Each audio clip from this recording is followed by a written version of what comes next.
Salut à tous, c'est Nico, et aujourd'hui une petite vidéo avec 8 pièges à éviter si vous démarrez Warhammer 40 000 ou si vous avez déjà démarré mais que vous savez pas trop où aller. Avec l'arrivée de la V11, vous allez peut-être vouloir démarrer une nouvelle armée ou vous lancer dans le jeu. Donc voilà quelques petits trucs à éviter si vous savez pas trop par où commencer. La première erreur, à mon sens, c'est de s'éparpiller. C'est une des erreurs les plus communes quand vous commencez à jouer à Warhammer 40 000. Vous regardez toutes les armées, il y en a combien, 26, 27, vous dites « Ah, j'adore le look des Space Marines du chaos et leur historique, hein, mais j'aime aussi pas mal la garde impériale, le côté soldat humain de base, mais en même temps les Eldari, ils sont super classe, et hop, on se retrouve avec 500 points de 3 armées différentes, on peut toujours pas jouer au jeu complet dans un format qui est vraiment prévu pour, vous pourrez peut-être jouer au format patrouille, mais pas au vrai format du jeu qui est, à mon sens en tout cas, nettement plus intéressant.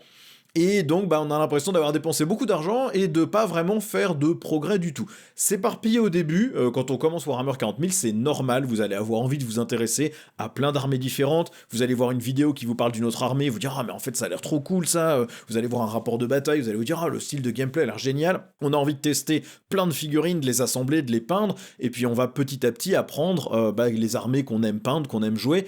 Mais il faut quand même savoir se concentrer sur au moins une armée pour avoir de quoi jouer au jeu. Parce que si vous avez acheté du Warhammer 40 000 pour jouer et que vous avez toujours pas fait de partie au bout de 6 mois, vous allez peut-être commencer à vous décourager. Donc il y a quelques astuces pour corriger le tir si vous avez commencé à vous éparpiller, ou même tout simplement pour éviter de trop vous éparpiller quand vous démarrez. La première astuce, c'est d'utiliser Tabletop Simulator. Alors, je suis pas un gros fan personnellement d'utiliser Tabletop Simulator pour jouer régulièrement ou pour remplacer des parties physiques, mais ça permet quand même de très bien tester le style de jeu d'une armée. Si vous connaissez pas, c'est un jeu que vous pouvez choper sur Steam. Vous avez tout un tas de tutos en ligne, je crois que celui de Bjorn est un des mieux faits, qui vous permet de récupérer toutes les figurines du jeu et du coup de construire ou d'importer votre liste d'armées et donc ensuite de jouer au jeu à Warhammer 40 000 sur Tabletop Simulator avec des tables déjà toutes faites. C'est ultra facile à mettre en place. Une fois que vous avez commencé à prendre en main l'outil, ça marche plutôt pas mal, et ça vous permet surtout de tester le style de jeu d'une armée, parce que souvent, ce qui se passe, c'est qu'on adore le look des figurines, on les achète, et puis en fait, quand on commence à jouer au jeu, on se rend compte qu'en fait, bof, quoi. Finalement, c'est bof, ça nous intéresse pas trop, on trouve pas que ça soit très varié, pas très fun, ça fonctionne pas vraiment sur la table, ça nous plaît pas, et donc on se lance dans une deuxième armée, et puis on fait la même erreur, etc., etc. Au moins, avec Tabletop Simulator, vous allez pouvoir tester des listes d'armées, des règles, sans investir dans les figurines elle-même. Personnellement, moi je l'utilise pas très souvent parce que je préfère jouer en vrai avec mes propres figurines que j'ai peintes, mais ça évite quand même des investissements malheureux. C'est aussi très utile pour les compétiteurs qui veulent tester des nouvelles listes sans acheter 3 fois la même boîte de figurines. Ça permet de voir si ça marche ou pas. Seconde astuce, essayez d'identifier des armées alliées qui vous parlent. Si vraiment vous êtes intéressé par plein d'armées différentes, vous pouvez acheter des figurines de plusieurs armées et quand même les jouer ensemble sur la table. Si par exemple vous êtes fan des Chevaliers du Chaos, que vous aimez aussi un peu le look des Space Marines du Chaos et que vous aimez un peu aussi les démons, vous pouvez très bien investir dans ces 3 armées et vous faire des listes fun. Vous allez jouer Space Marines du Chaos et vous allez prendre en allié un chevalier et vous allez prendre en allié des démons.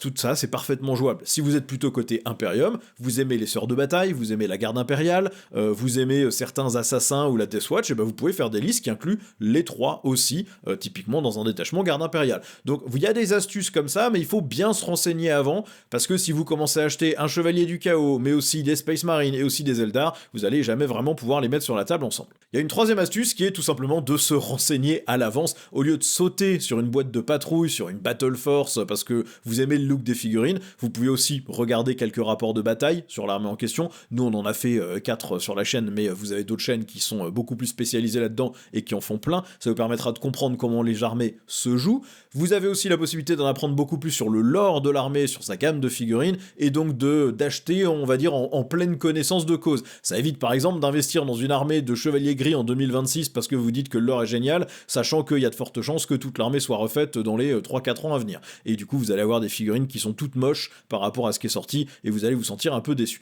L'idée c'est plutôt d'identifier si vous aimez tous les aspects d'une armée. Est-ce que vous aimez son lore, ses figurines et son gameplay?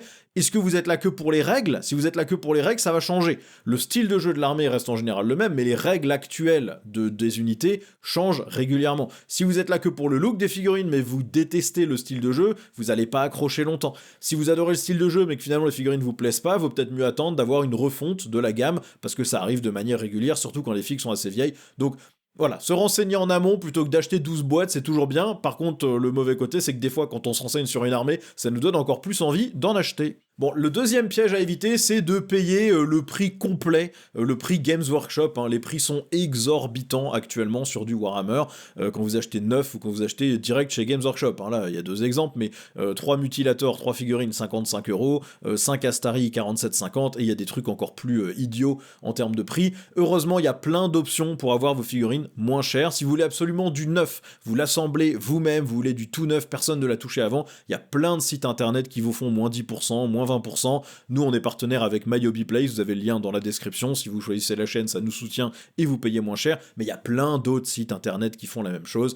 Ce sont exactement les mêmes figurines que chez Games, hein. C'est pas des sous-marques, c'est pas des sous-produits, elles sont juste vendues moins cher. Potentiellement, vous n'aurez pas autant de stock ou autant de disponibilité, mais quand vous pouvez acheter la figurine moins chère, autant l'acheter moins cher. Si vous préférez de l'occasion, parce que vous voulez encore aller chercher plus bas, vous avez eBay, vous avez Le Bon Coin, vous avez des communautés locales sur Discord, votre club de jeu. Il y a probablement plein de gens qui vendent des armées entières à vil prix. Alors des fois c'est peint et mal peint, des fois c'est peint et très bien peint, des fois c'est pas peint du tout, des fois c'est assemblé, des fois c'est pas assemblé.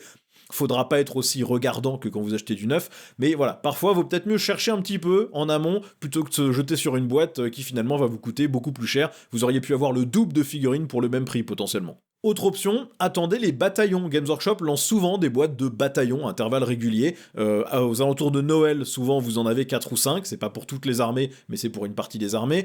À la fin d'une édition ou au lancement d'une nouvelle édition, vous allez sans doute avoir aussi des bataillons. Là, c'est ce qu'on voit en V10. On a eu plein de bataillons différents avec plein d'unités différentes. Quand il y a un nouveau codex qui se lance, hein, Games Workshop refait ses codex, ses livres d'armées de manière régulière à chaque édition. Et en général, quand vous avez un nouveau codex, vous avez une boîte de bataillons qui l'accompagne. Si vous savez qu'un de ces événements approche dans pas trop longtemps pour votre armée, faut peut-être mieux attendre un peu pour économiser. Et si finalement ce qu'il y a dans le bataillon vous botte pas trop, et ben vous pourrez toujours acheter les figurines que vous vouliez acheter, mais sans vous être précipité. Et sinon, vous avez évidemment toujours l'impression 3D, hein. Vous avez des proxys qui font aussi bien, si ce n'est mieux, que les figurines de Games Workshop. Sur la droite, vous avez des proxys de Ballistari pour la Depus Mechanicus, qui sont parfaitement fonctionnels, qui sont loin d'être laids, et qui fonctionneront très bien si vous n'avez pas envie d'acheter chaque Ballistari ultra cher pour faire des unités de 3. Alors, on aime ou pas le look de ces alternatives, il y en a certaines qui sont vraiment moins jolies, la qualité d'impression jouera beaucoup aussi, vous travaillez aussi avec de la résine, donc plus fragile, ça tombe par terre, ça va éclater en 18 morceaux, ça se colle à la superglue, etc. Il y a quelques désavantages à l'impression 3D par rapport à la figue plastique, mais si ça vous dérange pas tout ça, c'est souvent des options très correctes, d'autant plus que même si vous jouez en tournoi, la plupart des tournois non officiels de Games Workshop accepteront la plupart de ces proxys sur validation préalable, tant que la taille de la figurine est équivalente, qu'on la reconnaît bien, que la taille de socle est équivalente, personne va venir vous embêter, et dans votre club de jeu, si quelqu'un vous dit « Ah non, vote ton proxy, moi je joue pas contre toi, je joue que contre les gens qui ont des figurines officielles », concrètement évitez la personne et ne jouez pas contre elle parce que clairement elle a pas le bon état d'esprit. Un autre piège à éviter, c'est d'acheter toute une armée d'un coup. Alors évidemment, pour jouer ces premières parties, c'est tentant d'avoir au moins 1000 points, voire 2000 points, pour tout de suite se lancer dans le jeu au grand format avec une vraie armée, mais c'est un piège. Acheter 2000 points d'armée d'un seul coup, ça revient super cher direct, hein. En fonction de l'armée, ça peut être un investissement de 400, 450, jusqu'à parfois 800 ou 1000 euros. Le temps que vous ayez tout monté et potentiellement tout peint, ça peut vous prendre des années. D'ici là, les règles peuvent avoir changé, vos goûts peuvent avoir évolué, vous avez pu vous lancer dans d'autres projets, et vous allez vous retrouver avec 30 boîtes pas ouvertes dans un placard, des marées de figurines pas peintes, et ça peut être super déprimant. Vous allez avoir vite l'impression que vous allez devoir y passer 10 ans pour finir votre projet, et ça peut complètement vous décourager. Mieux vaut commencer avec un cœur d'armée, type une boîte de patrouille ou un bataillon, et agrandir l'armée petit à petit. Allez sur 1000 points relativement rapidement, c'est pas idiot pour commencer à jouer, mais vous n'êtes pas obligé d'acheter les 1000 points d'un seul coup, et vous pourrez ensuite agrandir votre armée petit à petit, avec les unités que vous aimez le plus, celles qui vous plaisent le plus. L'approche, bon allez, j'avais 1000 points quand on a joué il y a 2 semaines, et là cette fois j'ai fini d'assembler et de peindre cette nouvelle unité que je trouve trop cool, on va pouvoir jouer à 1250 points la semaine prochaine, c'est super encourageant, il y a un petit côté récompense de sortir sur la table sa nouvelle unité. Alors en général, elle meurt instantanément sans avoir rien fait, hein, ça c'est le syndrome de la nouvelle figurine peinte, vous la mettez sur la table, elle meurt tour 1 bêtement parce qu'elle était mal placée, et elle fait que dalle, mais vous allez être content d'avoir sorti votre figurine peinte, plutôt que de jouer avec une armée à 2000 points toute grise et vous sentir obligé de devoir peindre en vitesse parce que vous en avez un peu marre d'avoir que des figurines pas peintes. Ça évite aussi la déception de au final, après avoir fait quelques parties à 1000 points, en fait je suis pas trop fan de cette armée. Et si vous avez déjà acheté 2000 points, il va falloir tout revendre et vous allez probablement subir quand même une perte par rapport à ce que vous aviez payé en fonction de l'armée. Si aujourd'hui vous aviez 3 bataillons de garde custo et que vous essayez de les revendre alors que les nouvelles figurines viennent de sortir, vos vieilles figurines de custo, il y a quand même probablement moins d'acheteurs et vous allez sans doute les revendre beaucoup moins cher que ce que vous les avez achetés. Donc voilà, tous lancés à 2000 points d'un seul coup, en général c'est un piège. Sauf si vous avez déjà plein d'armées, que vous êtes bien rodé dans le hobby, que vous savez exactement où vous allez, dans ce cas-là, vous faites ce que vous voulez. Dédicace à Noël Flantier, dont j'ai volé la photo de son armée World Eaters, achetée d'un seul coup. Alors, il y a un autre piège qui est tout ce qui est fourniture, éléments annexes. Pour jouer à Warhammer 40 000, vous avez besoin d'autre chose que juste une armée. Il vous faut de la colle, de la peinture, des pinces, un truc pour ébarber, des éléments de terrain, une table, un tapis de jeu, etc. Ça peut vite chiffrer si vous essayez d'acheter tout ça tout seul et que vous achetez que des trucs de chez Games Workshop.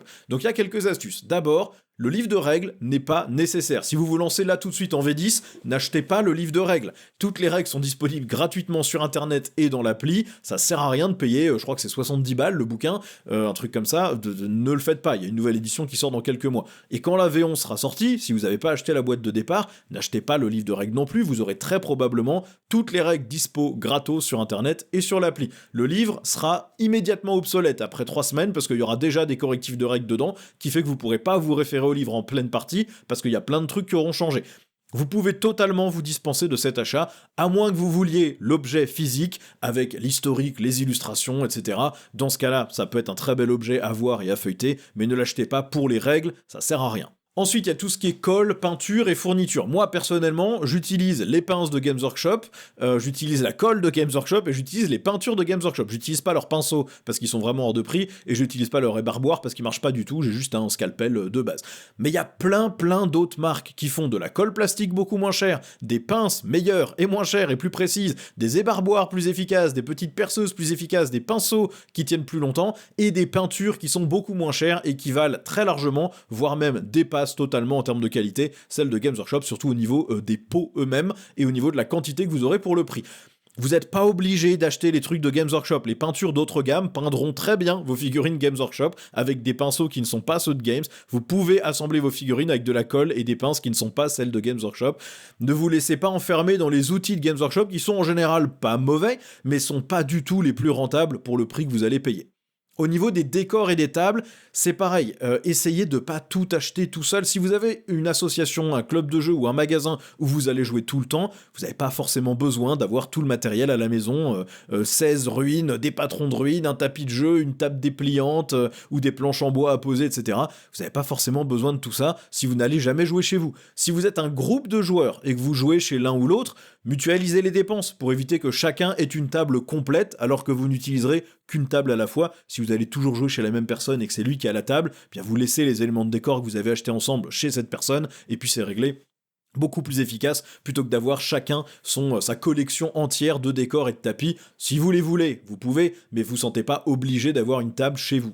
Et pour les éléments de décor eux-mêmes, il y a énormément d'options en impression 3D. N'achetez pas les éléments de terrain de Games Workshop, sauf si vous les trouvez magnifiques et que vous voulez absolument les avoir sur votre table. Mais pour commencer, vous n'avez pas besoin. Il y a plein de sites type Etsy où vous pouvés acheter des décors imprimés en 3D qui seront beaucoup moins chers que ceux de chez Games. Alors peut-être un peu moins détaillés, peut-être du filament qui du coup rend un petit peu moins bien, mais je vous assure que quand vous jouez à hauteur humaine sur des tables avec des décors peints, que ça soit du filament ou le décor Games Workshop, ça pose pas vraiment de problème et on voit pas vraiment la différence. De toute façon, les décors vendus par Games Workshop ne marchent pas non plus pour leur propre layout. On a essayé avec Nico sur le dernier rapport de bataille de faire une table Games Workshop avec des ruines de Games Workshop, ça ne marche pas. Vous n'avez pas les bonnes tailles, vous n'avez pas les bonnes orientations, ça marche pas. Donc vous pouvez très bien acheter un set de décors sur Etsy, vous avez plein de trucs en MDF aussi, qui est une espèce de bois compressé, ça marchera très bien aussi, il y en a même qui sont déjà habillés et jolis avec du relief. Commencez par des trucs beaucoup moins chers qui vous permettent d'avoir une table qui marche. Vous pourrez toujours étoffer votre collection après, mais ne commencez pas à essayer d'avoir une table complète de décor Games Workshop parce que ça va vous coûter un bras. Et en attendant, si vous n'avez pas d'éléments de décor, pas d'imprimante et pas de sous, vous pouvez aussi juste faire des ruines avec du carton plié. Vous les fabriquez vous-même, vous prenez du carton, vous découpez une vague forme de mur dedans, vous le pliez, vous faites un L et vous avez vos ruines. Vous n'êtes pas obligé de jouer avec des trucs méga détaillés, vous pouvez commencer sans. Ne vous obligez pas à jouer avec des tables magnifique dès le début. appréciez le jeu, et plus vous enrichirez votre collection de décors et votre table, et plus vous serez satisfait de toute façon. Autre piège, n'attendez pas d'avoir une armée complètement peinte pour jouer. Si vous attendez d'avoir au moins 2000 points peints pour jouer, bah vous allez jamais jouer en fait. Souvent c'est le premier réflexe, on se dit ah bah j'ai pas trop envie de commencer à jouer avec mes trucs tout gris parce que c'est pas très joli et ça va un peu gâcher le plaisir. Et du coup quand j'aurai peint, bah j'aurai peut-être pas le même plaisir de les mettre sur la table parce que finalement j'aurais déjà joué avec ces figurines. En fonction de votre temps libre, peindre 2000 points d'armée, ça peut prendre quelques semaines, un mois, voire plusieurs années. Si vous attendez, vous allez vous priver d'une grosse partie du plaisir de jeu et vous risquez de vous décourager. Jouer avec des figurines qui sont montées toutes grises, la plupart des gens s'en moquent. Vérifiez avec votre adversaire d'abord si ça lui va, mais à part pour des tournois, je connais pas grand monde qui va vous en vouloir de venir jouer avec une armée grise si vous dites que vous démarrez le jeu. Si vous dites que ça fait 5 ans que vous jouez avec cette armée et qu'elle est toujours pas peinte, il y a peut-être des gens que ça va faire tiquer, mais honnêtement, vous faites comme vous voulez, ne vous sentez pas obligé d'avoir tout peint pour commencer à jouer, sinon vous vous mettez une énorme barrière avant de commencer. Autre piège à éviter, le schéma de couleur super tordu ou le projet d'armée méga compliqué avec des conversions partout. C'est incroyable sur la table quand vous avez une armée qui est peinte avec un schéma de couleur qui pète de ouf, qui est super beau, avec un projet d'armée méga converti dans tous les sens, où chaque figurine a un niveau de détail incroyable. Si vous pensez pouvoir le faire dans des délais raisonnables et que ça va pas vous mettre un énorme frein sur l'avancée de votre hobby, faites-le, c'est trop bien. Nous, on adore voir des figurines et des armées super détaillées. L'armée de Nico que vous avez vue, son armée To que vous avez vue dans les rapports de bataille, elle est customisée en mode Aztec, elle est incroyable, tout est super détaillé. Mon armée de Deathwatch, il n'y a pas une figurine qui a pas un détail converti dessus. Voilà, il y a des gens qui adorent ça et c'est trop cool. Maintenant, ne vous obligez pas à le faire, ne vous lancez pas dans un premier projet d'armée qui serait trop compliqué. Si sur chaque figurine, vous allez mettre 4 fois le temps nécessaire pour la terminer, ça devient compliqué. Soit parce que vous avez un schéma de peinture qui est tellement compliqué, détaillé et précis que le reproduire sur 80 figurines, c'est quasi impossible dans un délai raisonnable. Soit parce que quand vous faites des conversions, vous achetez 3 boîtes de figurines pour faire une seule unité et que ça vous coûte 10 fois le prix. Dans les deux cas, vous risquez de vous tirer une balle dans le pied. Évaluez bien si vous vous sentez capable de reproduire ce schéma de couleur très compliqué sur toute une armée. Parfois, faire plus simple, c'est mieux. Moi, je suis tombé dans ce piège avec mon armée de Slaanesh à AOS, où j'essaie vraiment de peindre chaque figurine au mieux de mes capacités. Je veux pas un truc battle ready tout simple, comme je le fais pour certaines autres armées, même si j'essaie toujours d'avoir un truc propre. Pour Slaanesh, je me suis vraiment dit, je vais me faire des trucs à fond, et au final, j'ai toujours 11 archers que j'ai toujours pas fait, parce que je me souviens qu'il m'a fallu un mois pour faire les 11 archers précédents, et j'ai vraiment la flemme de me lancer dans les autres au même niveau, sauf que maintenant, les peindre à un niveau de peinture inférieur, et ça m'embête parce que du coup j'ai l'impression d'avoir gâché mon travail préalable. Donc attention à ne pas vous imposer des trucs trop compliqués, il y a des fois plus rapide c'est mieux, et votre projet d'armée super détaillé, vous pourrez toujours le commencer après quand vous avez commencé à apprécier le jeu. Autre piège, les unités pièges. Il y a certaines unités qui déjà sont vouées à disparaître du jeu à un moment. En général, on le voit venir, typiquement là actuellement les unités Space Marine non primaris, n'achetez pas des vétérans d'assaut non primaris, ou une escouade tactique, ou des dévastators, c'est quasiment sûr que ça va dégager ou que ça va être refait, et donc vous aurez des figurines qui ne sont plus valides, ou super moches par rapport aux nouvelles. S'il y a un kit qui est très très vieux, qui est quasiment toujours en rupture de stock, que Games Workshop ne vend plus, ou qui est déjà en légende, mieux vaut éviter de l'acheter parce que ça veut probablement dire qu'il va dégager. Sauf si vous l'achetez pour la collection, pour avoir l'historique de cette figurine, parce que vous la trouvez trop cool, que vous la jouez en proxy d'autre chose. Mais si votre but c'est de jouer cette unité sur du long terme, en général, quand c'est plus en stock ou que c'est déjà en légende, ça veut dire que ça va jarter. Évitez aussi de payer plein pot pour certains kits.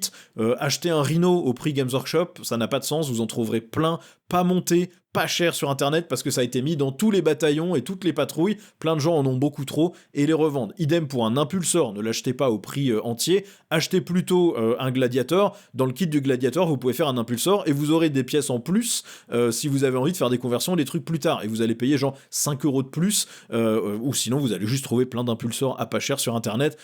Tous les kits qui sont systématiquement mis dans des patrouilles, dans des bataillons, vous allez les trouver en général à pas cher sur internet ou en occasion. C'est des kits qui servent à gonfler la valeur perçue d'un bataillon, typiquement le Rhino. Vous allez en trouver plein, ne les achetez pas plein pot. Dernier piège, acheter la méta. Ce que j'appelle par acheter la méta, c'est waouh, le Defiler est super pété, j'en achète 3. Et 3 semaines plus tard, il a pris un gros nerf, maintenant il vaut 320 points, il a perdu 3 PV et son invulnérable, et soudainement, vous n'en jouerez jamais plus 3 sur la table. Ça, c'est le gros piège, acheter une unité en plein d'exemplaires juste parce qu'elle est ultra forte en ce moment, parce que Games Workshop s'est loupé sur l'équilibrage. Acheter la méta, c'est dépenser des sommes folles pour avoir des unités qui seront nerfées le temps que vous les ayez peintes. Elles seront plus aussi fortes, elles seront plus aussi bien, et vous aurez plus jamais envie de les jouer en gros multiples, sauf si vous êtes un fan absolu de cette figurine. Le seul cas où acheter la méta c'est intelligent, c'est si vous êtes ultra compétiteur, que vous avez un tournoi qui arrive bientôt, que vous savez que l'unité n'aura pas été nerfée d'ici au tournoi, et que donc effectivement il vous la faut en 3 exemplaires pour avoir une liste qui va vraiment marcher. Sinon vous allez juste jeter de l'argent par les fenêtres, à avoir plein d'unités, et vous les jouerez jamais en même temps sur la table, donc à moins d'être un fan absolu d'une figurine et d'en vouloir tous les exemplaires possibles et imaginables, n'achetez jamais une figurine pour ses règles ou son coût en points à un moment donné. Tout ça, ça change tout le temps. Achetez des figurines parce que vous les trouvez cool, parce que vous trouvez qu'elles remplissent un rôle dans votre armée, mais n'achetez pas des figurines juste parce qu'elles sont super fortes là tout de suite, parce que ça ne dure jamais. Bon, évidemment, tout ça ne sont que des astuces et des guides. Vous pouvez librement ignorer tout ou partie de tout ça. Si vous savez où vous allez, vous savez ce que vous faites, ou vous pensez que je dis n'importe quoi, n'hésitez pas. Le but, c'est pas de vous restreindre dans comment vous jouez à Warhammer 40 000. C'est pas de vous mettre des bâtons dans les roues sur c'est la seule manière d'apprécier Warhammer, c'est de faire exactement comme je dis. C'est pas ça du tout.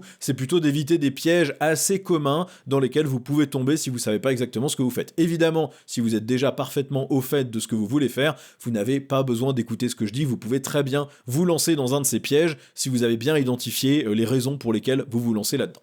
En attendant, j'espère que vous avez apprécié la vidéo. Si vous voulez la soutenir, vous avez toujours tous les boutons YouTube et la zone de commentaires, ça aide toujours. Vous avez aussi le lien MyHobbyPlace qui vous permettra d'acheter ces figurines à moins cher tout en soutenant la chaîne si vous nous sélectionnez au moment de payer. Et puis vous avez évidemment la page Tipeee qui nous permet de faire de meilleurs rapports de bataille, de meilleures analyses de codex, des lives, etc. Merci à tous ceux qui nous soutiennent déjà dessus. Et puis si vous voulez les rejoindre, évidemment le lien est dans la description. Merci à tous d'avoir regardé et je vous dis à la prochaine pour une nouvelle vidéo. Ciao!